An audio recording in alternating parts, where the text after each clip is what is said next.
Hi, I am James Lim, founder of Property P.L.U.S System, and I help my clients invest in properties. This is important because finding the right property will set you for life.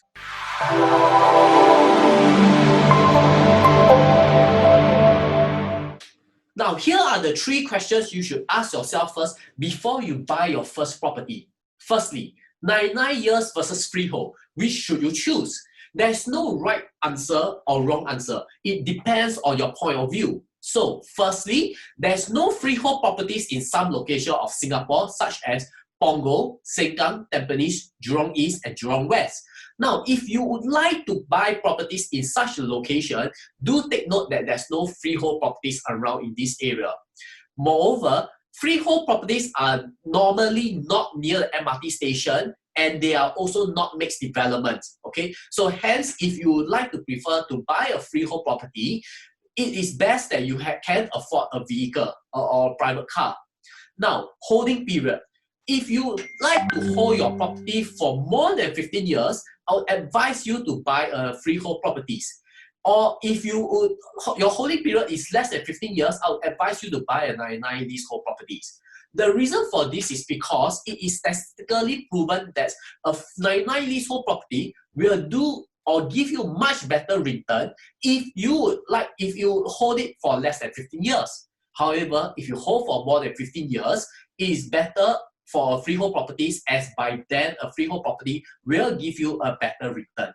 So this is important because it will depend on your exit strategy.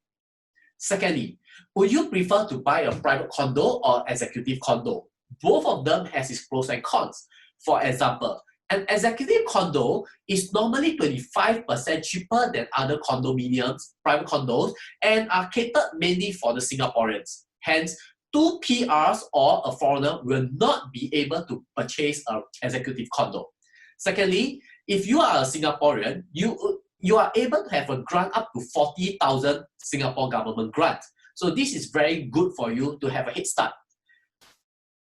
For a private condo, the benefit is that as compared to executive condo, it doesn't have a 5 years MOP period, which means after the property has TOP or when you have achieved your keys of the condominium, you do not need to wait for 5 years before you need to sell the condo.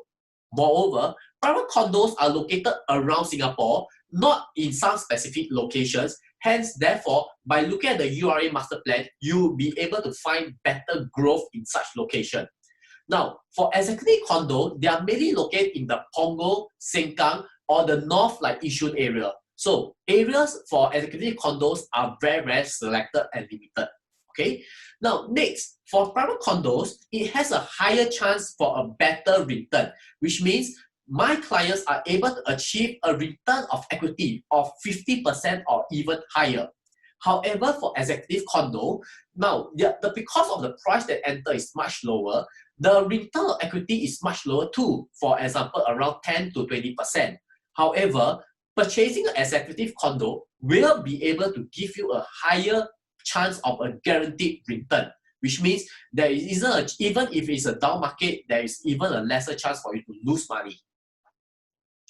Lastly, financing and future planning. Before you buy your condo, make sure that you have done your financing right. For example, first of all, you have to consider what is the cost of property that you intend to go. In order to find out what is your cost of property that you intend to invest in, you have to calculate using your income or your wages and your age to determine the total debt servicing ratio, or TDSR for short. This will help you calculate how much you are able to borrow from the bank. So, if you can find out how much you can borrow from the bank, the remaining, which will lead to down payment, is the amount of cash and CPF that is required for you to pay upfront for the property. Okay. Do not forget that there are also other miscellaneous fees, such as legal fee, which we can provide free to up to 2,700 of course. Money maintenance fee of the condominium for around 300 to 350, depending on the size of the property that you purchase, and roughly a valuation report of $500 to $600 of a one-time fee. Okay.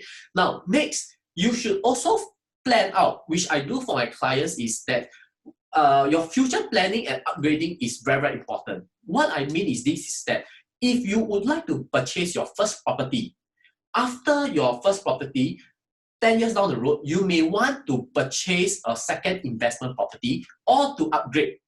Are you able to do so? What will be your future 10 years plan? What will be the amount of profit that you'll make and the amount of growth, and whether you can afford to decouple to purchase a second property at a certain cost, and all this you should be doing the calculation. If you have no idea about this, feel free to go to the link below and download our calculator app where you can actually calculate all this yourself. If not, just feel free to give us a call. If you agree with what I have shared today, please feel free to give a thumbs up, like, share, or comment, and you can read more of what I can share in the article below. Thank you. Bye.